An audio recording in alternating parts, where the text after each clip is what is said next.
I'll never stop missing her, but I'm just grateful we had her for as long as we did. There is a moment at Star Wars Celebration that no one who was in that room has forgotten.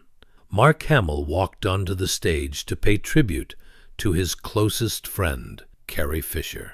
At 74, Mark is still telling the truth about Carrie, and the truth, it turns out, is bigger and stranger and more irreplaceable than even the galaxy far, far away that brought them together. You probably know Mark Hamill as Luke Skywalker, the blue-eyed farm boy who became the last hope of a rebellion and one of the most recognizable faces in cinema history. But before the lightsaber and the white tunic, he was just a kid who couldn't stay in one place long enough to figure out what he wanted to be. He was born on September 25, 1951, in Oakland, California, the fourth of 7 children in a family held together by the schedule of the United States Navy. His father, William Thomas Hamill, was a Navy captain, which meant the family moved constantly. California, New York, Virginia, and eventually Japan, where Mark graduated from Niall C. Kinnick High School on a U.S. military base in Yokosuka in 1969. He was president of the student council and a member of the drama club. His father wanted him to join the Navy. Mark wanted to act.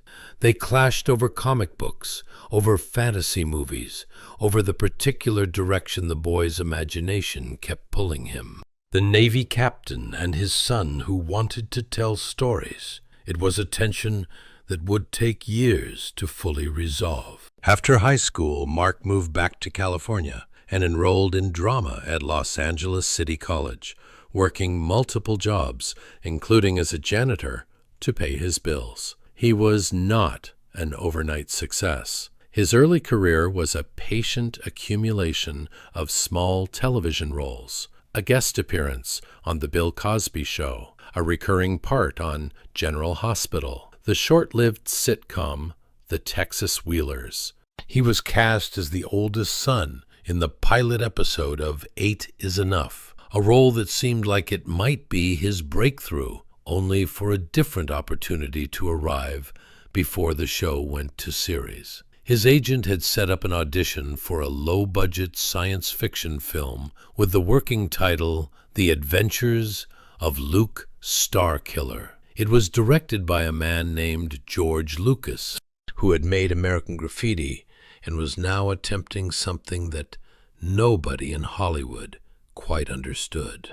During his screen test, Mark thought he was playing a sidekick to Harrison Ford's character and wasn't entirely sure the film was supposed to be a comedy. He has described reading the script and genuinely struggling to make sense of what he was looking at, a galaxy with its own rules, its own language, its own complete and self-contained mythology that Lucas had assembled with an obsessive thoroughness. Mark dropped out of 8 is Enough, took the role of Luke Skywalker, and flew to England to begin production on a film that nobody expected to change the world.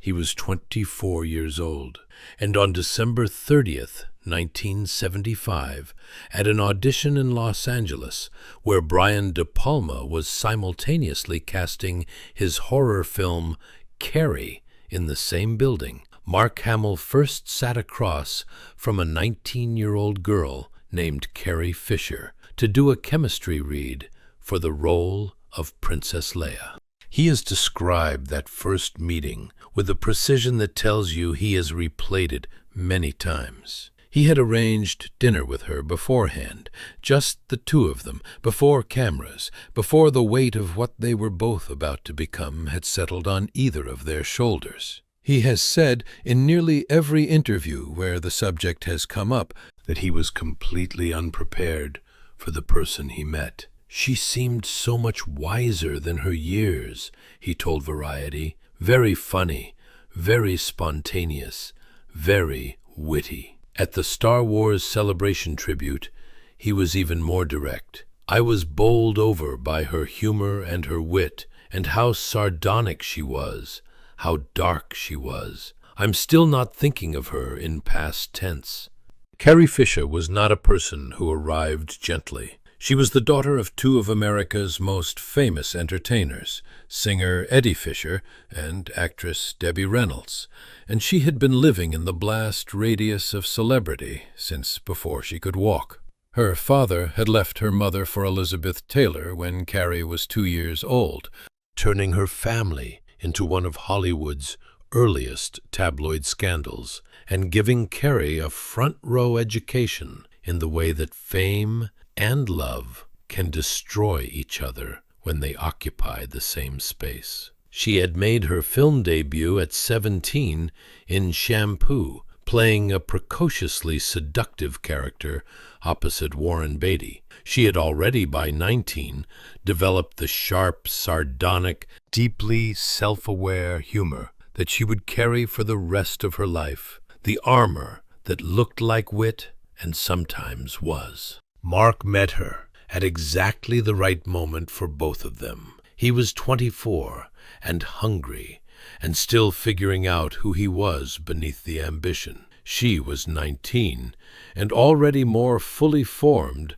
than most people twice her age, and already carrying wounds that she would spend decades learning to live with. From the first dinner, he has said, she was disarmingly candid about her life, about her father's addictions, about her parents' divorce, about the particular loneliness of growing up in a family where the private pain was always threatening to become public property. She talked about it all with a directness that most people in that industry never managed, because the industry rewarded discretion, and Carrie Fisher had decided that directness was more interesting. They filmed Star Wars in England in 1976. The set was, by all accounts, a strange and pressured environment. Lucas, famously quiet and uncommunicative, the dialogue clunky in ways that the actors were constantly trying to smooth, the sheer scale of the production creating a kind of collective disorientation that nobody had quite prepared for. In the middle of all of this, Mark and Carrie and Harrison Ford found each other. Mark has said that the three of them were not particularly close during production. The real bond developed afterward, once the film was released, and they discovered simultaneously what they had become. But even during filming, something was forming. They ate meals together, they talked, and at some point, as Mark has admitted, with the sheepishness of a man who knows exactly how it sounds, things briefly got complicated. Sometimes, we sort of wanted to go in that direction, he said at the tribute panel, with the careful understatement of someone navigating a story about a person he is honoring, on the pretext of talking about kissing techniques. Oh, I'm a pretty good kisser. Oh, I think I'm a better kisser. Cut to us making out like a couple of horny teenagers. He paused for the laughter, then delivered the line that tells you everything about how their friendship actually worked. What really cooled it was the fact that, at some point, we both started laughing. Believe me, it kills your passion if someone's laughing in your face. But I thought we dodged a bullet there, because we had the fun without any of the responsibility. That laugh, that shared, simultaneous, completely unstoppable laugh at the worst possible moment. That was the thing that defined them for the next 40 years. Mark has said that making Carrie Fisher laugh was a badge of honor, that he measured his success in any given interaction by whether or not he could crack her, and she was not easy to crack. She was funnier than almost everyone she knew, and she had seen enough of the world to be genuinely hard to surprise. When he got her, really got her, it was like winning something worth winning. Star Wars was released in May 1977 and changed everything, immediately and permanently. Mark was 25 years old and one of the most famous people on Earth before he had quite processed what had happened. He has talked about the particular disorientation of that level of sudden fame, the way it reorganizes your relationship to ordinary life so completely that for a while you don't know how to be a normal person anymore. Carrie, he has said, navigated it differently. She was the first of the three of them to understand that the good far outweighed the bad. She embraced the conventions, the fans, the signings, the strange, intimate relationship that the character of Leia had created between her and millions of people who felt, genuinely, that she belonged to them. She reveled in it, Mark told Variety. She was true Hollywood royalty, and she knew it.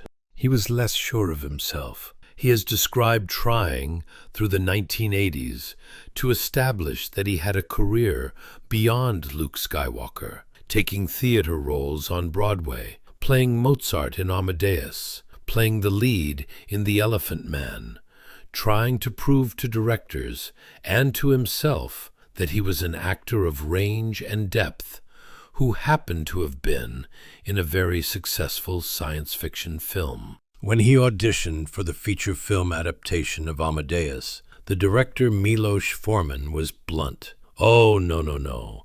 The Luke Skywalker is not to be being the Mozart." Mark found it funny and deflating in equal measure. Carrie had no patience for this self-doubt. She attended a Broadway production he was in and noticed, when she picked up the playbill, that his biography listed various theater credits and concluded with the phrase, "He is also known for a series of popular space movies." She found him afterward and asked, with the directness that was her signature, "What's the deal? How come you didn't mention Star Wars?" He explained about wanting to be taken seriously as a theater actor. She looked at him steadily and said, "Hey, get over yourself."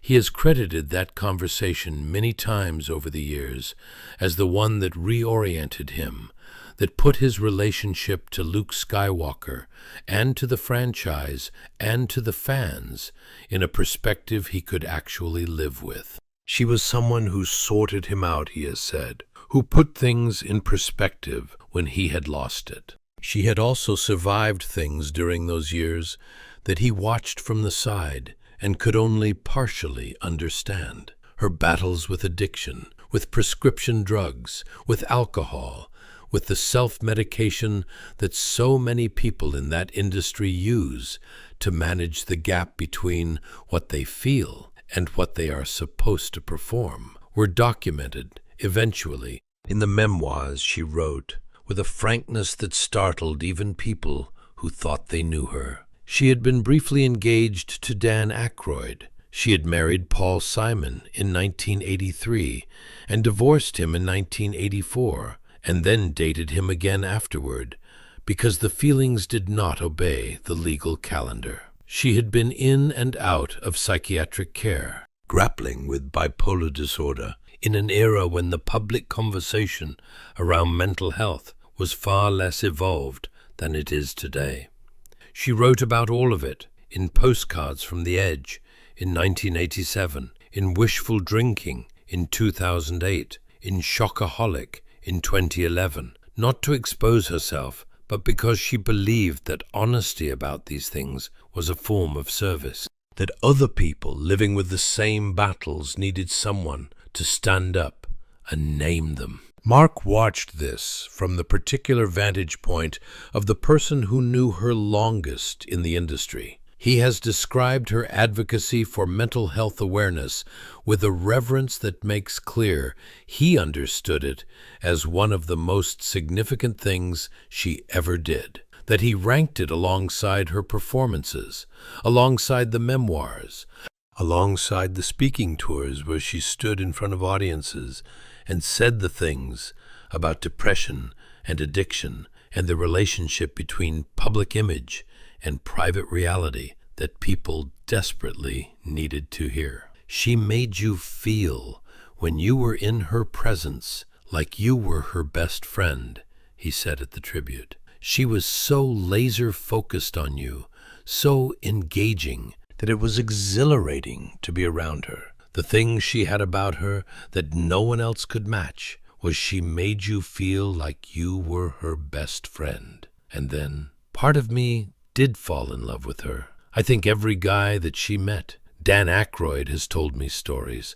Paul Simon has told me stories. She had you under her spell. There were years of distance between them, in the long gap when the original trilogy was finished and the sequel trilogy had not yet been announced. Mark moved to theater, to voice acting, to the work that kept him busy and occasionally brilliantly employed without requiring him to be Luke Skywalker. His marriage to Mary Lou York, a dental hygienist he married in 1978, in a partnership that has lasted nearly half a century and produced 3 children, Nathan, Griffin, and Chelsea, kept him grounded in ways that fame never could. He has described Mary Lou as the anchor that allowed everything else to function. When he was at his most lost, professionally and personally, she was steady.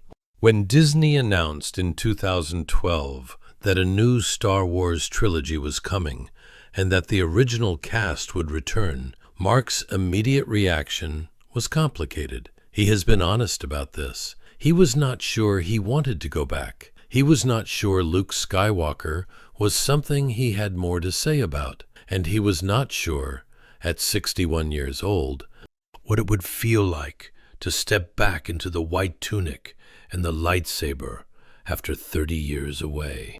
What made him say yes in the end was partly Carrie. He has said it in several interviews, that talking to her about it, hearing her enthusiasm, watching the way she leaped at the chance to be Leia again with the same joy she had brought to it in 1977, reminded him of what the whole thing had meant.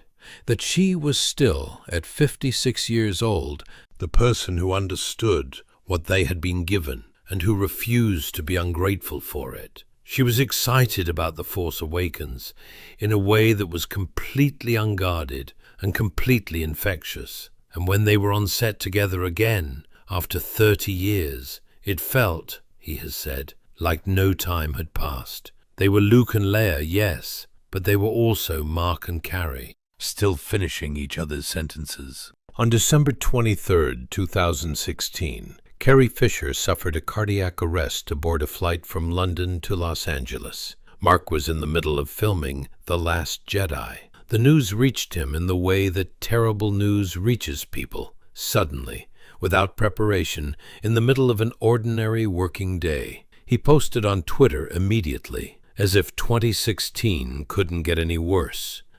Sending all our love to it, Carrie Fisher. He held on to hope for 4 days, posting updates, invoking the Force, doing the thing that people do when they cannot accept that the worst is really happening. On December 27, 2016, Carrie Fisher died. She was 60 years old. His wife came into the bedroom with tears rolling down her face. He has started to tell that story in public more than once and been unable to finish it. He has described it as the moment when the news stopped being news and became real, when the abstract fact became the specific, irreplaceable loss of this specific person who had been in his life since he was 24 years old. He told the celebration audience 4 months later, "I have been trying to deal with this. You know, there are the 5 stages of grief, and just when I think I've gotten to acceptance, I bounce back to anger, because I'm mad.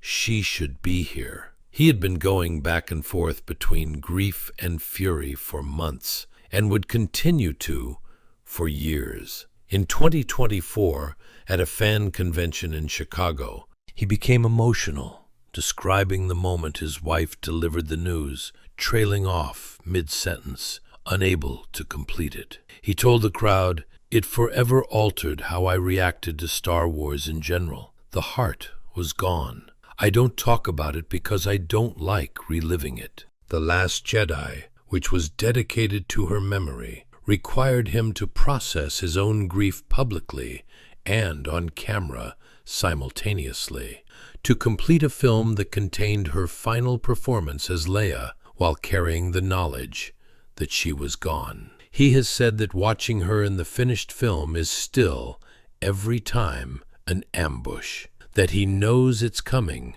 and it still catches him.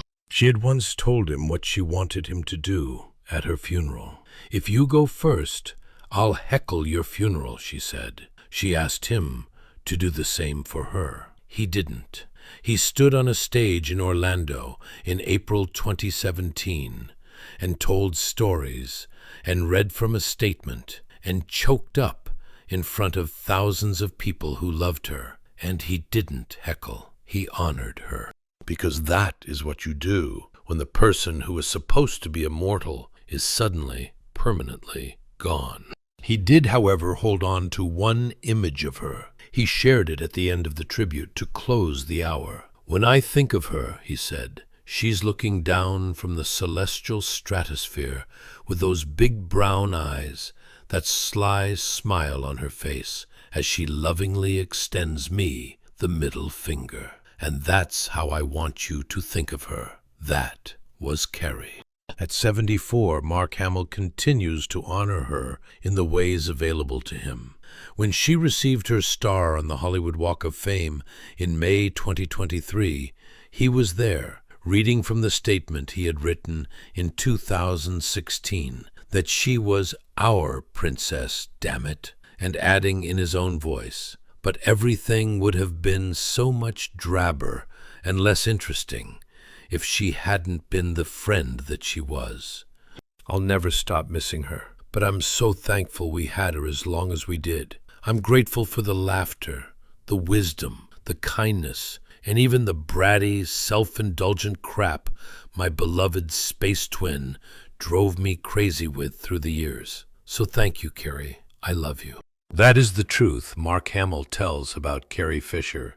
Not a polished tribute for a stage and an audience, though he has given those too, but the unpolished version, the one where he can't finish the sentence about his wife coming into the bedroom, the one where he bounces between acceptance and anger because she should be here, the one where he closes his eyes and sees her in the celestial stratosphere, those big brown eyes, that sly smile, the middle finger extended with enormous affection. That was Carrie. If this story moved you, don't forget to like this video, subscribe to the channel, and turn on those notifications so you never miss a story like this. Leave us a comment below. What is your favorite Carrie Fisher moment, on screen or off? We would love to hear from you. Thanks for watching, and we'll see you in the next one.